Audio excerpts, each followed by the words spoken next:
This is Thursday, August 1st, 2024.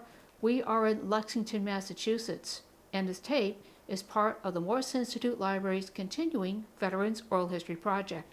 My name is Maureen Sullivan. We are privileged to have with us today Wendy Schoenbach Reasenberg, whose father served as an epidemiologist during World War II. Welcome, Wendy. Hello, pleased to be here. May I ask when you were born? July 17th, 1941, And where were you born? Boston, Massachusetts. And what community do you currently live in? Lexington, Massachusetts. Your marital status? I'm married. And do you have children? I have a daughter. And tell us a little bit about your father. My father was someone who was born to be a doctor. In his youth, he lost two sisters, one before he was born and one as a child, to infectious diseases, and infectious diseases was what was happening. And I think he was determined to do something about it, and he devoted his life to fighting infectious diseases. And your father's full name is Emanuel B. Schoenbach, correct? Yes. Okay. And I understand he was born in New York City on what would be Veterans Day, 1911. And what was his marital status? He was married, and I would say that he has a one-digit birthday. It was November 11th, 1911, so it was 111111. And you are the eldest of three. Yes. And your father, you said your father always wanted to be a doctor. I understand he went to Harvard. Yes, Harvard and Harvard Medical. And he was in the class of 1937. Medical school class of 1937, yes. And I understand he was a protege of Dr. Hans Zinser? Yes. And who was Dr. Zinser? Dr. Zinser at the time was the foremost expert in infectious diseases. And in fact, he wrote a book, and he wrote it as sort of a hobby, called Rats, Lice, and History, which is still a very vital book today, which looks back at the major battles of the time, going back to the Greeks and the Romans, and looks at it from a point of view of infectious diseases and says that they were won by or lost based on the diseases and not by the actions of the generals. And apparently his quote is, "Wars are lost by generals and won by epidemics." Absolutely, yes. And that book it turned out to be very popular. It's been printed and reprinted, and it's still available today in libraries, and it's definitely worth reading. Anyway, it's a book that's very worth reading, but his principles are that things like cleanliness and attention to basic things are really as important as guns and things like that. My father was his protege. At some point, after my father went through his internship, he went back to Harvard to work with Dr. Zinser. And they had a very close relationship. Fortunately, Dr. Zinser died of cancer in September of 1940. And the head of Harvard kept my father on as an instructor. And in January of 1941, there was this incident, as you know, about Halifax. And that's how he was there to participate in it. So tell us a little bit about Halifax. Okay, so Halifax, as you know, is a peninsula in Canada. Canada had been at war in World War II since 1939 because they were an ally of Great Britain, and Germany had invaded Poland in 1939. So they were already at war, and this was bringing a lot of troops back and forth, and there were supplies back and forth between Canada and Great Britain. And as a result of all this movement of populations, new strains of diseases were happening, and there were Halifax, which was an island, it's a peninsula, but it's really very isolated. suddenly found it had 3 epidemics, and they didn't have the wherewithal to deal with it. And they sent an emergency call to Harvard University, to the medical school. And Harvard responded and sent 10 people, including my father, because he had was one of their infectious disease people. And they went out and went to Halifax. They spent about a month there, more or less, and solved the problems there. And for the record, those 3 epidemics were diphtheria, scarlet fever, and meningitis. Meningitis, and meningitis was by far the one they feared the most. So how long was your father at Halifax? It was about, I think it was about 5 weeks. I mean, they dropped, the medical school dropped everything, sent these people, they flew in a plane. They landed in a military airport, the first civilian plane to land in a military airport in Canada. They were given emergency medical licenses. And they went to work right away diagnosing the problems, and they just analyzed it. They took samples. I think what's very interesting is one of the things they felt is they had to have data. They had to get ahead of this diseases and know where they were going. And so they were taking throat samples of everyone they could, and they realized they immediately had to immunize against diphtheria because they did have an antitoxin for diphtheria. And so they decided to start with the schools. And that was easy. They got permissions, and within 2 weeks they had everyone done in the schools. But they also were staying in the evening for parents and adults to come for free to get these. And people weren't showing up. And it's like it was okay for my kids, but and so they had to do an outreach program to try to get the adults in. And while they were vaccinated, they were also taking throat cultures. And if they found anyone was positive, they were isolating them. But it's also key is that they had an experimental drug for meningitis. It hadn't really had a big field test, but they were able to use it, and it was successful. And this meant that at the end of the expedition, my father had state-of-the-art experience in that epidemic. And the reason I mention this is because this is really sort of like what happens next. At the time, now we're looking, it's January 1941, and President Roosevelt, who had been the Assistant Secretary of the Navy, knew very well the influence of disease and war. He knew, maybe not since his book particularly, because since his book was 1935, but he knew about the facts of life of war.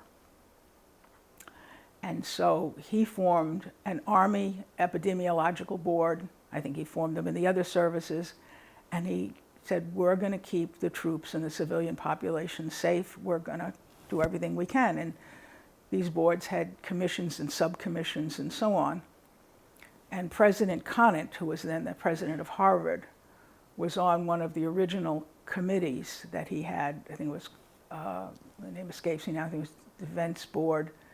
And he recommended my father to be on the Army Epidemiological Board as a civilian, which he was, and that was in 1941. Now, my father, the experience in Halifax had a profound effect on my father, and he said to my mother, you know, I don't want to be just a researcher. I really need that patient involvement. I need that contact to inspire me to continue the research. I need to see real people. And so I want to go back and take a residency. And he went back to Mount Sinai in New York. And in New York, he was, I think, the first resident in infectious diseases. And he said, I really want to up my clinical experience. And they were happy to have him because he had all this, now this world-class experience. Well, they moved in like the first day in September 1941, And they were still unpacking when, Pearl Harbor occurred. And they were like, what happened? And what do we do? They went to, all the doctors were realizing they probably would be drafted. They didn't know what to do. Nobody knew what to do. When he went to his, the residency at the hospital, the directors were trying to figure out, how are we going to manage, where are all our interns going to go, our residents, how do we serve the civilian population, how do we serve the country? What they were trying to organize themselves.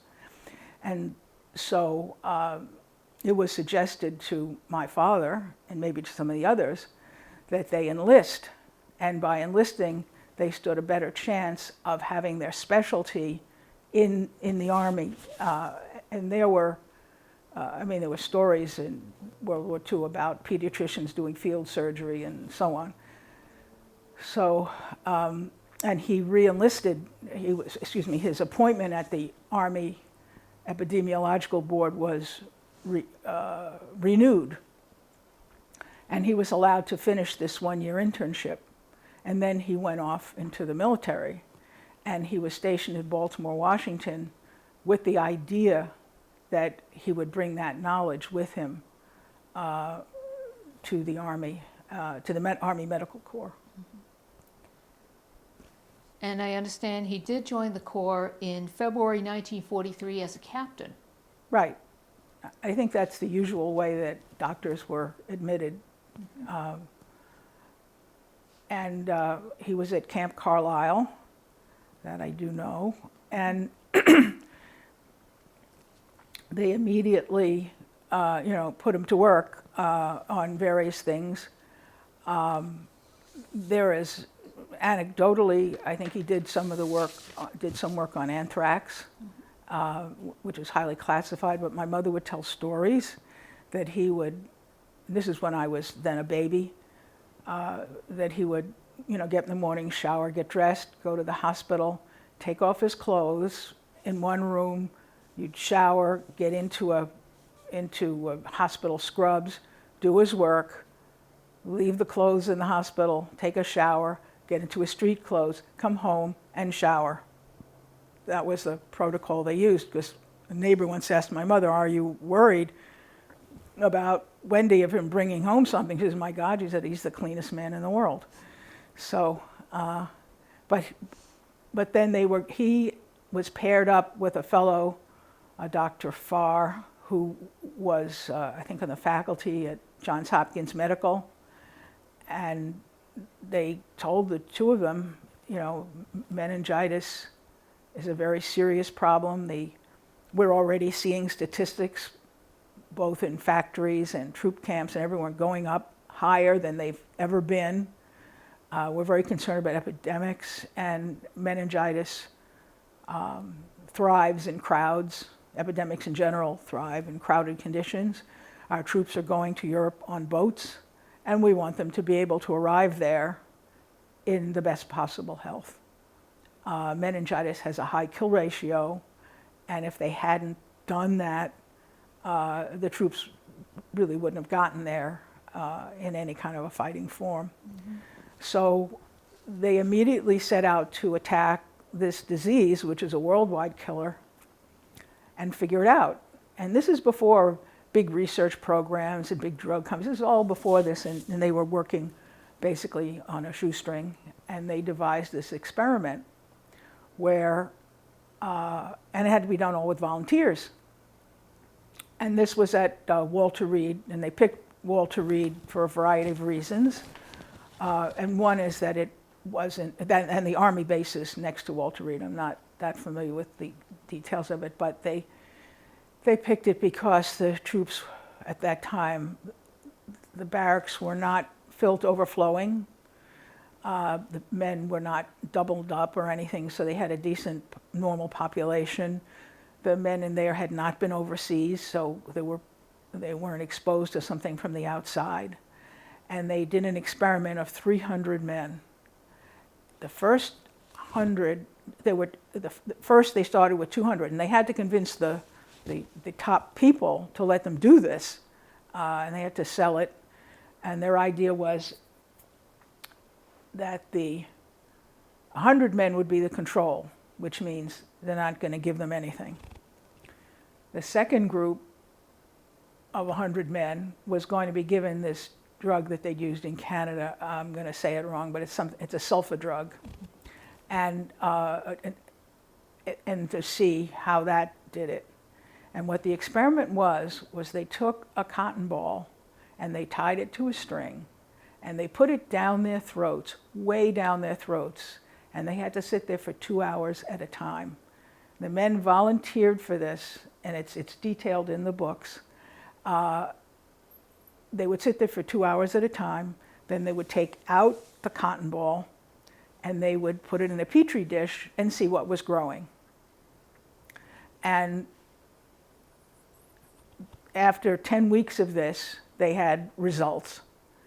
And I remember the most fascinating part of this experiment is that the answer was in the control group. The answer was in the control group because the problem at the time with meningitis is they didn't know how it spread. Why was it so dangerous is that usually in the pre-antibiotic era, if you have an epidemic, you use isolation. You take the sick people and you move them out of the way. But meningitis didn't work that way. So that meant they didn't know how. So here are these two guys, they've been given this assignment. You got to solve this major, major disease that's been around forever. It's a major killer. It's major to the war. And they said, we don't even know how it spreads. And they figured that's the first thing they have to know is what's the mechanics of it. And the solution was in the control group. Because what it showed is over the 10-week period, the carriers, that is people who have no symptoms, were in almost all of at some point. That is the week 1 carriers, the week 2 carriers, the week 3 carriers. They were all different.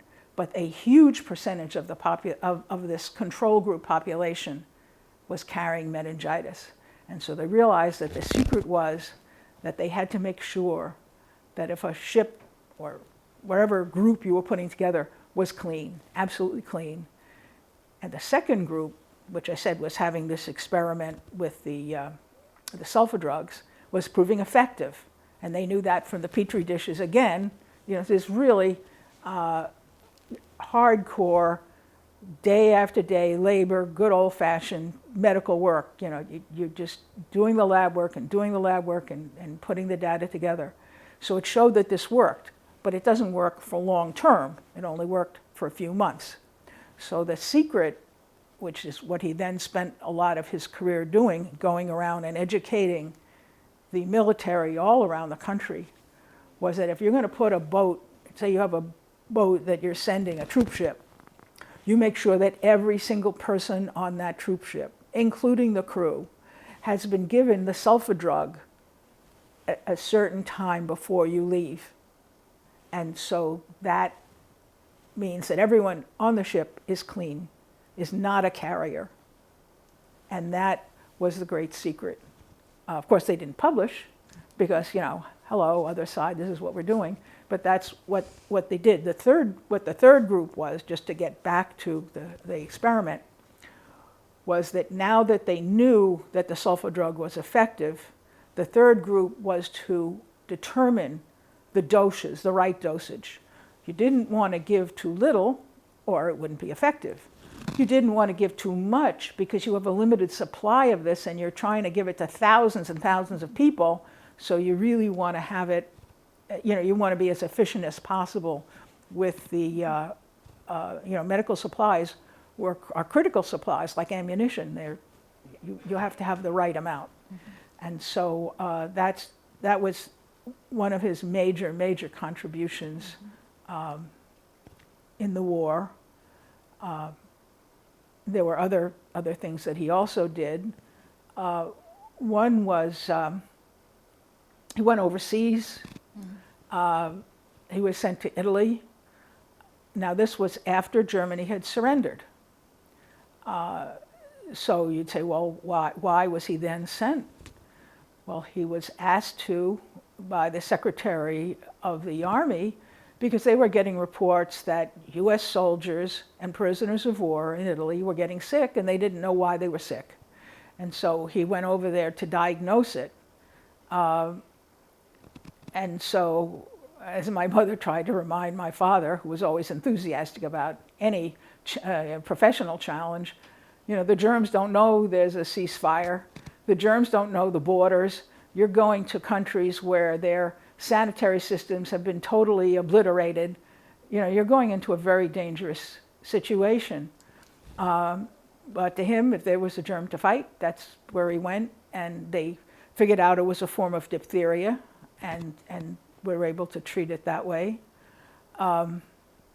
They had a situation that I know about where he went to Camp Tyson, where they had an outbreak.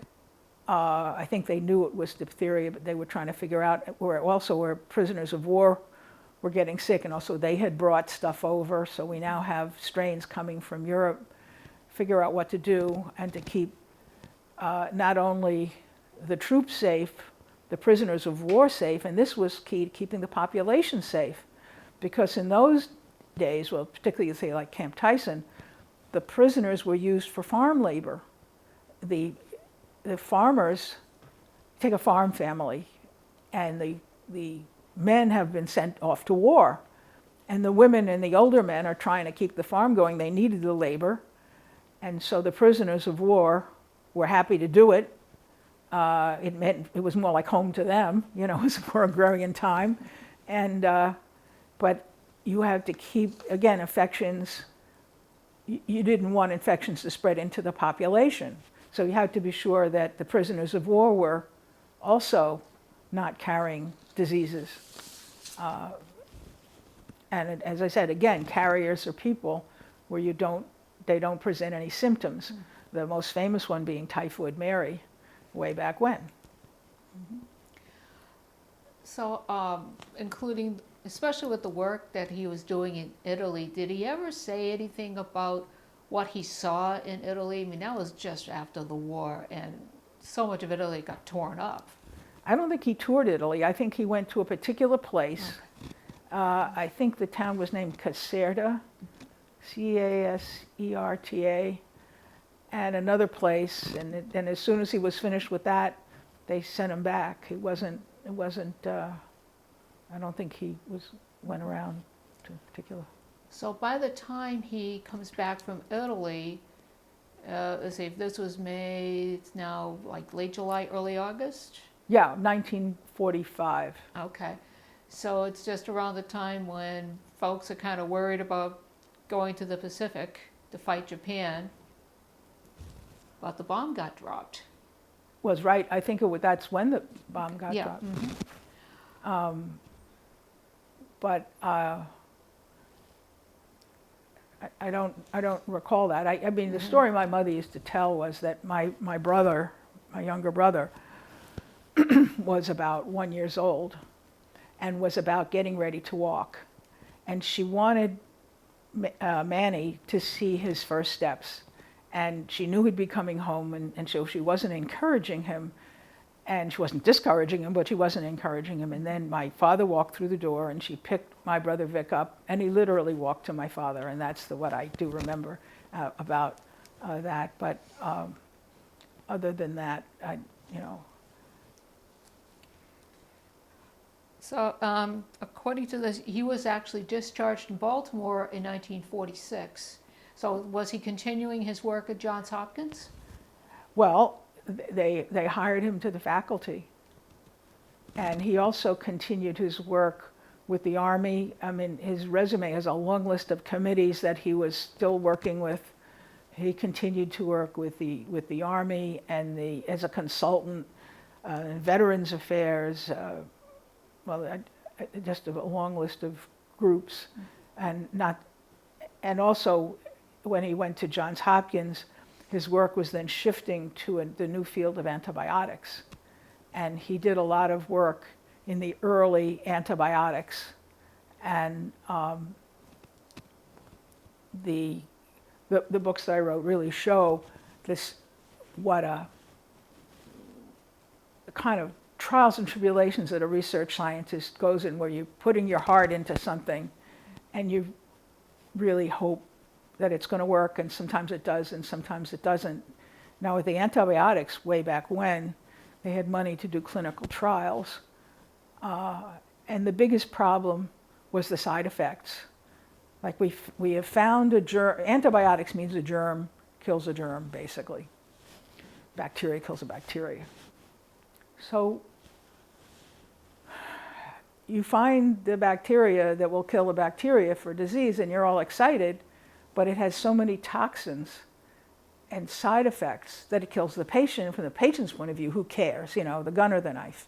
So solving the toxicity problem, or the other problem was, what's the word?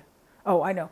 The bacteria in the quote medicine become the disease bacteria become resistant to the bacteria in the medicine. And in fact, in one of the experiments with the early streptomycin, the disease that it's supposed to be attacking is using the medicine as a nutrient. And they discover, to their horror. And how this would happen, I mean, how do they get patients for this, is that, remember, it's pre-antibiotics, so people would come who were desperately ill. They knew they were going to die. They had tried everything they had, and they didn't have anything. And so it's this shot or nothing. So they said, all right, I'll try this medicine. And sometimes it worked and saved a life. And they got better and better at it, and they saved more and more lives. And it was a very exciting era. They were written up in the newspapers. I mean, these research scientists working away in labs in academia normally are not the items of newspapers, but what they were doing was so exciting that what was being reported in the newspapers, reported at medical conferences, were being reported in the newspapers. And he was written up in the New York Times. He was in 1949 at a New York conference for his work on aureomycin. It's an antibiotic that's not used today. He did work on polymyxin, which is used today, but the part where he used it was a disappointment. And this is just an interesting thing about medical research. His group was working on polymyxin to be taken orally, and they were trying to make it, polymyxin comes from sludge, of all places. It takes a thief to know a thief. Polymyxin, you know, takes the fight. Was fabulously successful so far, but it was being given by injection, and it was saving one life after another. But he said, you know, to get into the major leagues, it's got to become a pill where you can get a prescription and go to the drugstore. It can't be that you have to go to a doctor in a hospital and be observed and so on. It has to be, you know, get a prescription. And they were trying it on animals. It was too toxic, and they had to give it up from an oral perspective. But there was another group at Columbia that was doing topical polymyxin, and they were it was not too toxic for topical, and it's performed miracles on skin infections. My father was showing that for skin infections and burns and things, it was tremendous. And you can still see polymyxin today. If you go and you buy a triple antibiotic cream, polymyxin will be one of the creams there. But you see the ups and downs of you've saved. We've got this. We're so excited. They were so excited about polymyxin. It was curing so many different diseases, but no, we can't use it. I mean, they were still using it in an experimental way, but it doesn't become a major drug until it can be put out in a pharmacy to be taken orally. Another interesting thing that he did, this is after his service, was they were doing experiments on cancer. He had this idea that the way we went after antibiotics and the way we attacked it was that we're going to take the same approach to cancer and we're going to get it. And he had this attitude, you know, this can-do attitude that was so infectious. We can do it. And he had started some experiments with cancer.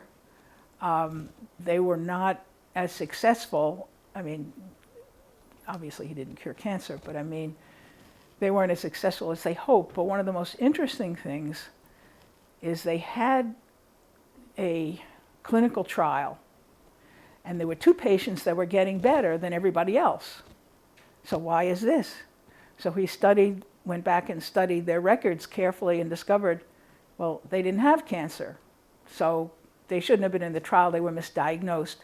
But they were misdiagnosed for a disease I cannot pronounce. I think it's brucellosis, which was a major killer. And they had found a cure for that. And that was written up in Newsweek magazine in 1951. 1952, that he had done that. If we can take a half step backward, what rank did he have when he ended his military service? Lieutenant Colonel. And what kind of awards and commendations did he receive for his service? Wait a minute.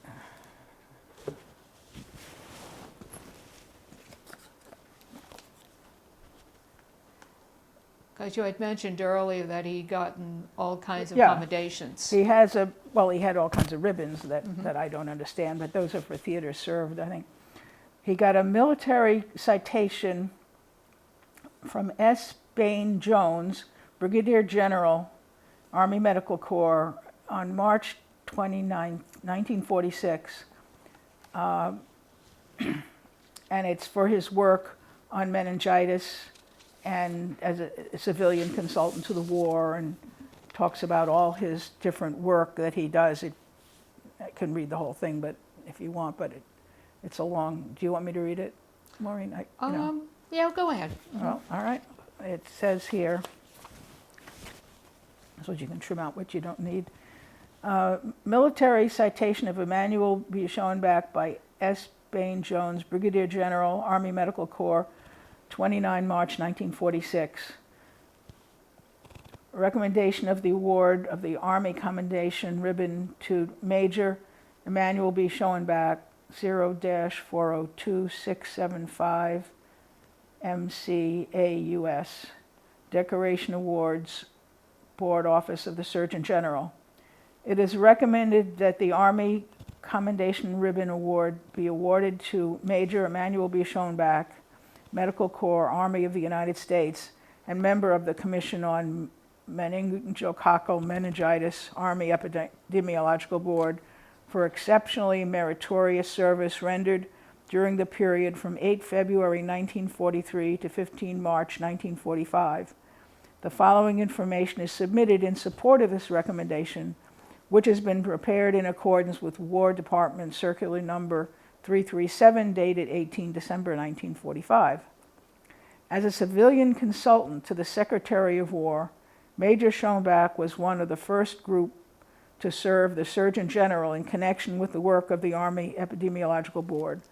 On 9 March 1941, he was appointed consultant and a member of the Commissions on Epidemiological Survey.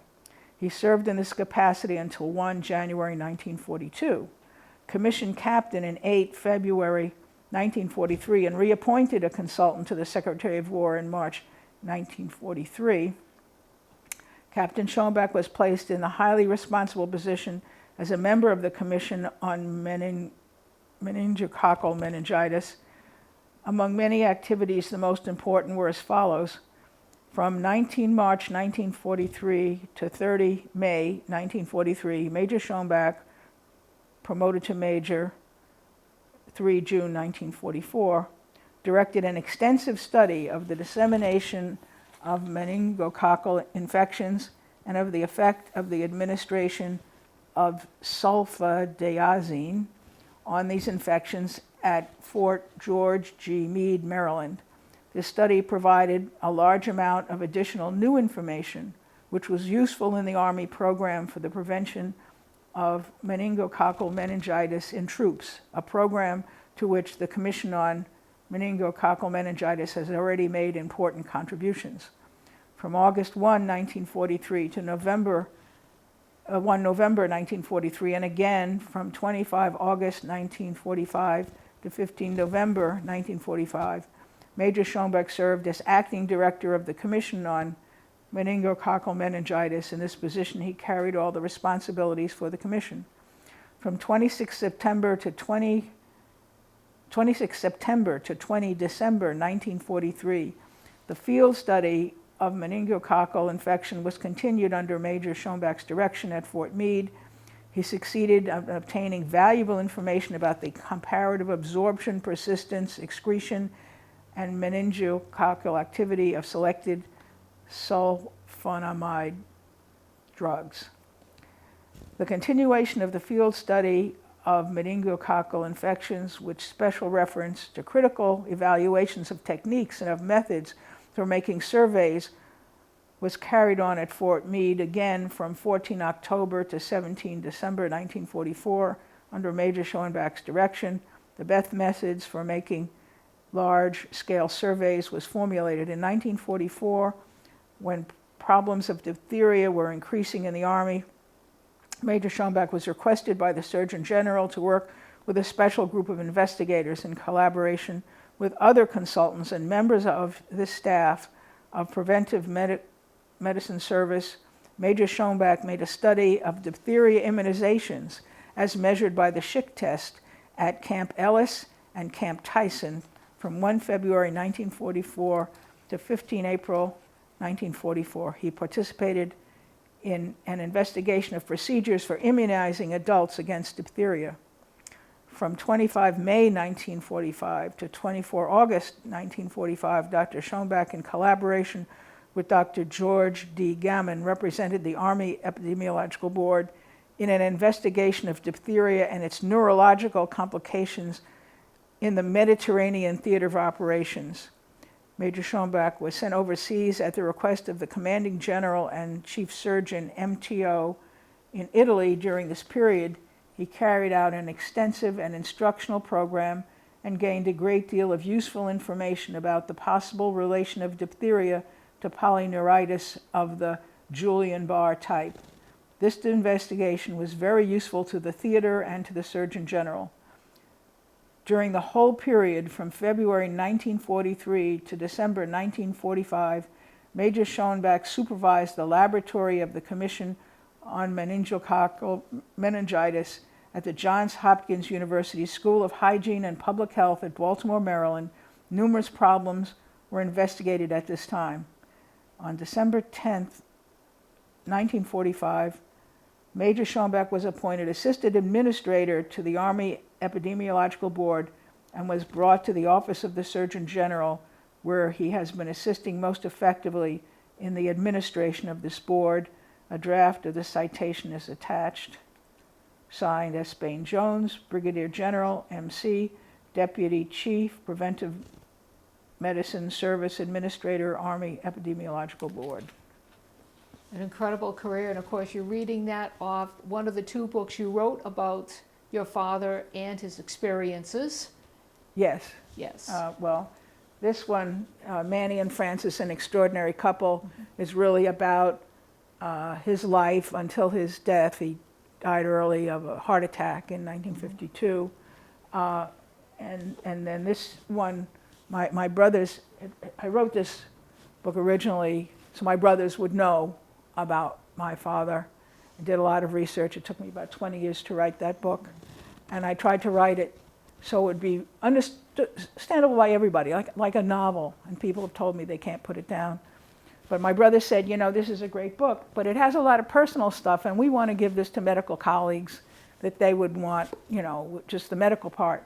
So The Lifesavers of World War II is just the medical contributions that he did, showing the importance of saving the lives of the troops other than through fighting. And that's why this is a shorter version and of that book.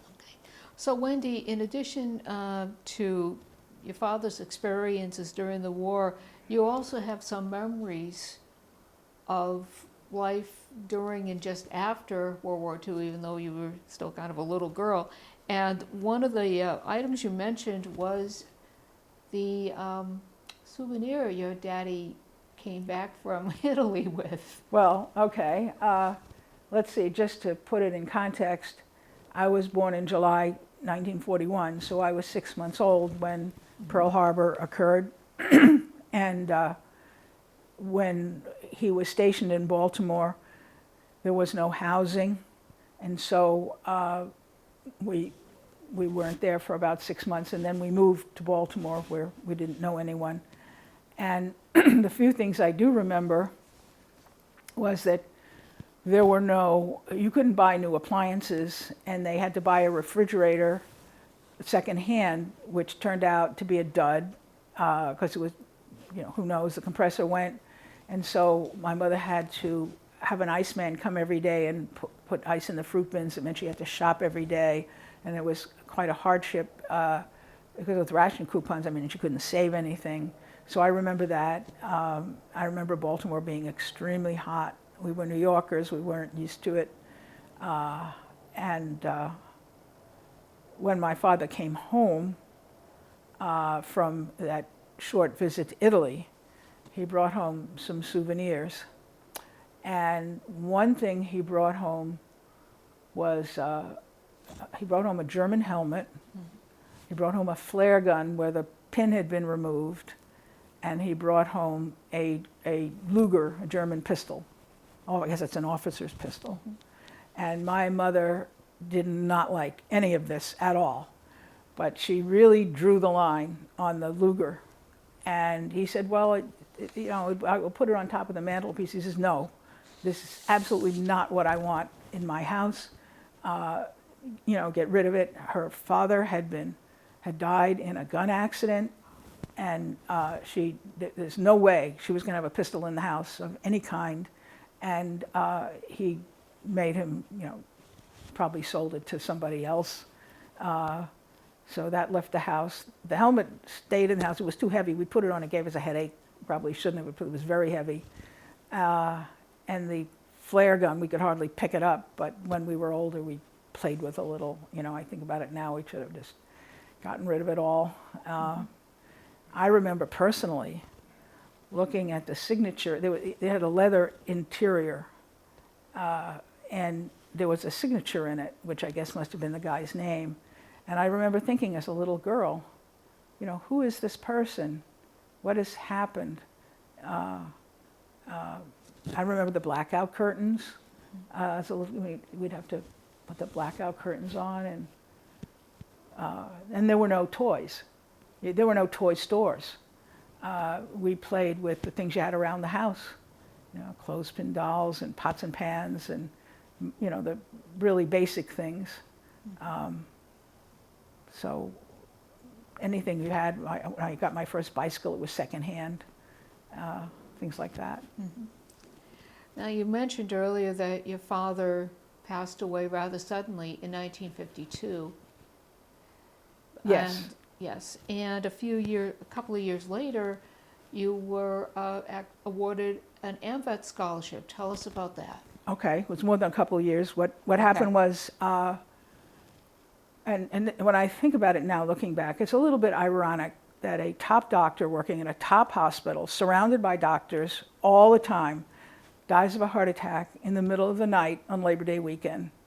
He was attended by the head of cardiology at Maimonides Hospital, who happened to live nearby, and they called and he came over.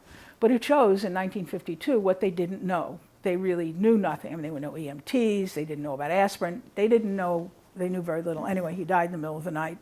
I was 11 years old. When I was a senior in high school, a friend of my mother's, who was active in school affairs, discovered that I would qualify to apply for an AMVETS, American Veterans Scholarship. And so I did.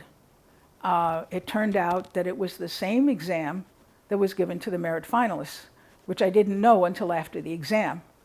And so I felt, well, this was a waste of time. All I know is I had the biggest headache I've ever had in my life after that exam. And I went home, and what's kind of ironic is that I didn't qualify to take the merit exam going the usual route. And the other people in the class, when I was sitting for the exam, looked at me and go, what are you doing here? Well, I said, I'm here to take a test. So I sat there, and the instructor gives out these envelopes to everybody and says the standard things you do. And then he says, okay, go ahead.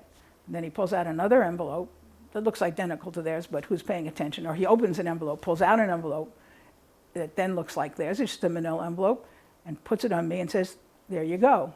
So I open it up and I start reading the instructions, and it sounds awfully familiar, like I've just heard it. And I had just heard it. And so anyway, I take the exam, come out with a headache, and after the exam, the other people in the room, who I knew from my college English class, are talking to each other about the test. What do you think about this question? What do you think about that question? Oh, I had that, that kind of stuff. Well, the questions are sounding awfully familiar. I heard what they're saying. I said, it sounds like my test. So I go home thinking, oh my God, I took the merit finals. Well, forget this. Well, a few months later, I'm at home alone. I just come home from school. I'm literally half dressed. I'm getting out of my school clothes, and the phone rings, and there was only one phone in my mother's bedroom in the front of the house. And I go to the front, and I'm on the floor because I don't want to be seen through the windows because I'm not quite dressed. So I'm sitting down below the bed, and I answer the phone, and he says, hello, my name is Bill English, and I'm from AMVETS. And I'm like, oh my God. And he said, well, would it be possible for me to come over tonight and talk to your mother? You've won a scholarship. And I said, yeah, I'm sure it would be. And I'm like in shock. And he came over, a very nice young man, talked to my mother and said, we're going to have there's going to be a ceremony for the Tomb of the Unknown Soldiers for Korea and World War II. And we want some of our winners to come down and be there and be our guests. We'll take care of everything. So mother said, yeah, fine. And I was like, great, this is good. What's interesting is my high school was, my homeroom people were all excited, but the other people were not really, like, be sure your work is done and so on, Big New York high school, just another person. Anyway, I'll leave that out. It was my first trip on an airplane. We left in a thunderstorm from LaGuardia Airport, but I was just so excited. And we got there, and it was like being in a whole new world. I mean, as you can imagine, most people who grow up with a single parent have to have a reasonably frugal lifestyle. I never, wanted for anything particularly, but I mean, everything's careful. And suddenly, we're taken in limos and taxi cabs everywhere. We're staying at a hotel that's on Embassy Row. And of course, I'd never been to Washington before. I mean, and we're being treated, like royalty. And we saw some of the sights and so on. Some of the highlights of it, we just didn't believe. We were well-behaved kids, basically. We were from different parts of the country. There were 8 of us that came on the trip. I think there were 17 winners overall, but there were 8 of us. And I had tied for first place. There was one other person from New York. We lived in Brooklyn at the time, so there was one other person from New York State. My roommate was from Texas. And we went to they took us to the Pentagon, and we met the Assistant Secretary of the Army, who, I think they gave us a model plane or something. I just don't remember. We were just so overwhelmed that we just went through and sort of went, yeah, thank you. And we got to eat in one of the Pentagon cafeterias with this great big tray, and they're serving us like we're men. They have this a ladle that I now use for a whole family. They're just this and that. Anyway, but that day we were driven to the White House, and we were going to meet the president. And I don't think I had registered to me until we actually got to the White House. And when you're in the White House, they escort you around very efficiently. You don't even feel, but we were zipping by the tourist line and up, and you're now in your own special room. My roommate was from Texas, and the AMVETS chapter in Dallas, Texas had given her a 10-gallon hat to bring to President Eisenhower. And she had it in a black case that looks like the old manual typewriter cases. And in those days, we had the big skirts, so with the big crinolines and everything. And they put her last in line, and she had the typewriter on her left, and so it was sort of against the wall, and she was just sort of being discreet and bringing it along. Now, when we got to the room to where we were going to meet President Eisenhower, there was a bench on the right side that went along the room, and behind that bench were 20, maybe 30 photographers, all standing around, routine photo op, high school kid gets president, send a local papers, and so they're sort of chatting and, just a regular day and the day of a journalist. For us, this was like, I just can't describe it. We were just completely like in shock. And so we're in line, and there's a little desk at the end of the room, and President Eisenhower comes from a door behind that desk, and he starts presenting the awards. We went up one at a time, we shook his hand, and he gave us the AMVET awards that the AMVETS people had previously, and congratulations, and so on. Now, my friend Jeanette, who was my roommate, was behind me, and she was shorter than I was. And she gets up there, and she reaches down, and she flips open the case, and she pulls out the hat. And she says, "Mr. President, on behalf of all the AMVETS in Dallas, Texas, I want to present you with this 10-gallon hat." And Eisenhower beamed, and the press suddenly realized that this is the picture that they want. And they're so excited, and they're pushing forward that they push forward on each other. The bench tips over, and flash bulbs popping, they land on the floor. All of them, while we sit and watch in total and complete shock. We don't say a word. I just sat there. I think my mouth wasn't like, we were like frozen in place. And they land, then, as soon as it happens, right afterwards, not a word is said. They all pick themselves up, and it's almost like the film rewound. Two Secret Service or aides put the bench right up, and 2 seconds later, it looks exactly the way it was. It's like it never happened. And afterwards, he presents Jeanette with the award, and afterwards he sat and talked with us. He stood and talked with us for a little bit. He was very gracious, very kind, and he had been a general, and in a sense these were his kids, and it was just a moment. He was very gracious, and it was just a really wonderful moment, and that was probably the highlight of the trip, was that. And then we went to the tomb, the ceremony.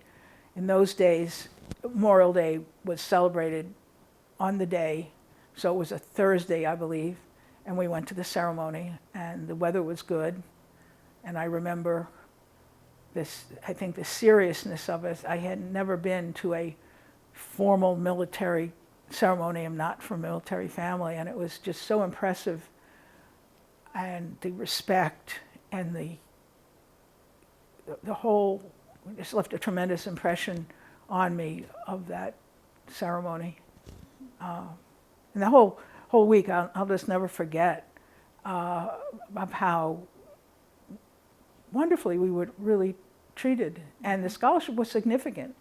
I won $2,000, which was $500 a year, which in those days turned out to be 25% of going to a small private college. Room and board and everything was about 25% of the cost. So it was very, very helpful to myself. And I'm very grateful to AMVETS for that.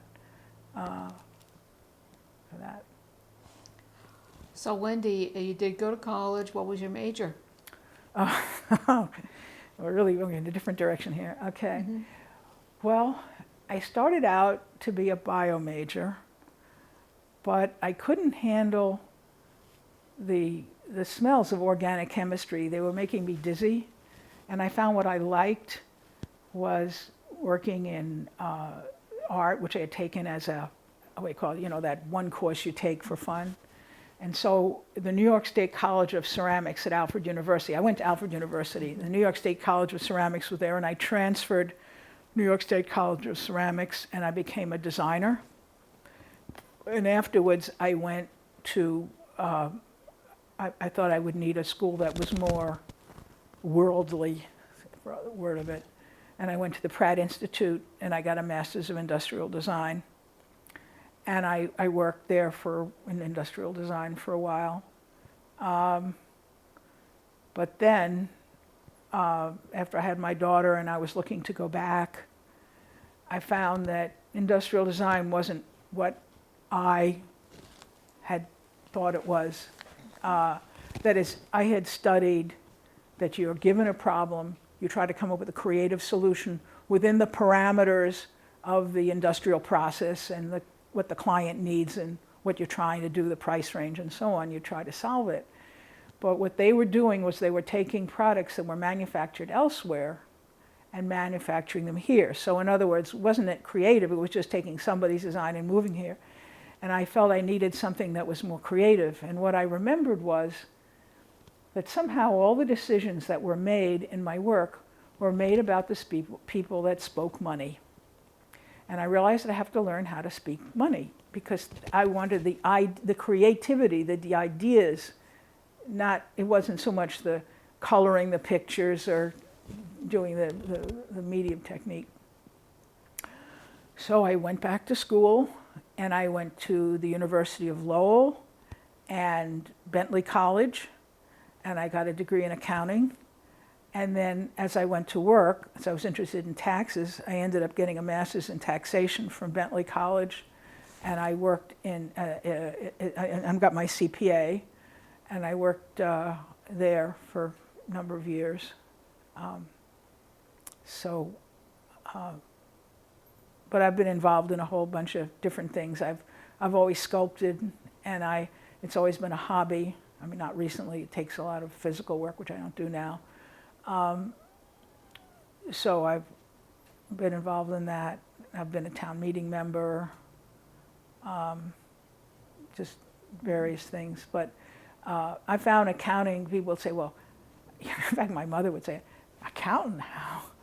How does this happen? My artist becomes an accountant. And actually, to me, they were both professions that deal with problem solving and creativity and dealing with a person's situation and trying to help that situation. Now, my younger brother, Vic, who's 3 years younger than I am, who also won an AMVETS scholarship, I would say, and he went to Washington and he met President Kennedy.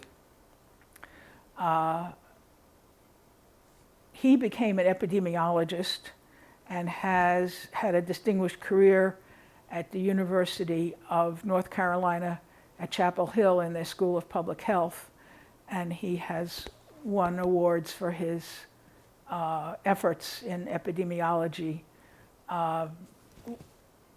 He has worked with things like AIDS, smoking cessation, and other areas, and he has been very active in minority women's health.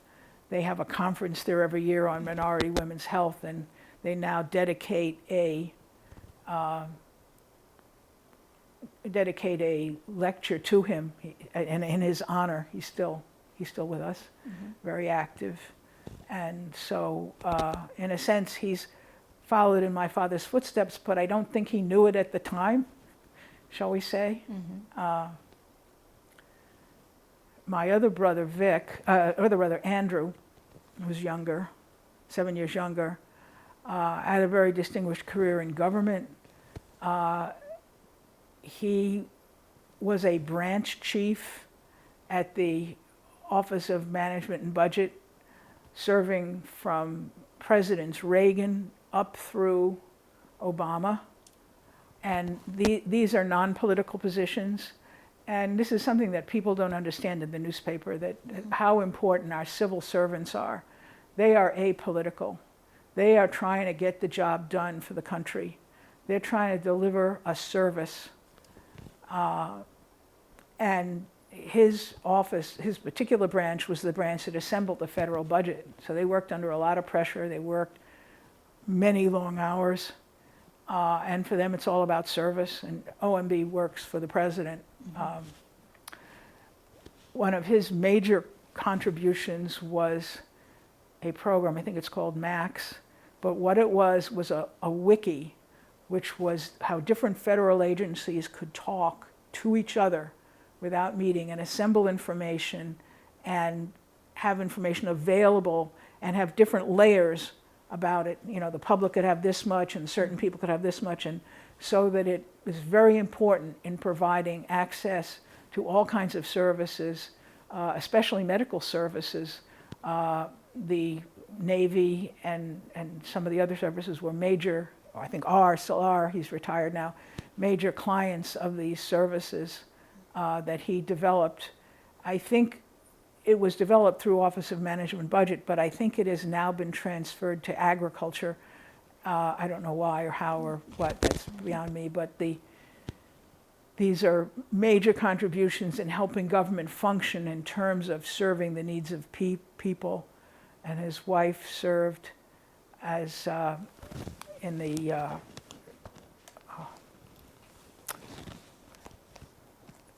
I think of it now, SAMHSA, Substance Abuse and Mental Health. She was an acting director and assistant director. Also in terms of getting services out to people.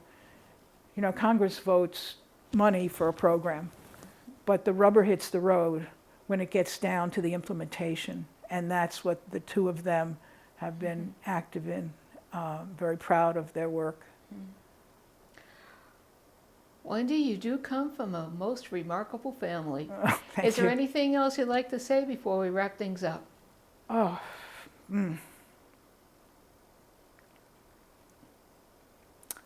I would say that I would like to say thank you to all the veterans out there and to all the people who have participated in clinical trials, and to recognize their contribution and their bravery in keeping our country safe. And thank you for the privilege of speaking today. Okay. And thank you so much, Wendy, for taking part in the Native Veterans Oral History Project. Thank you.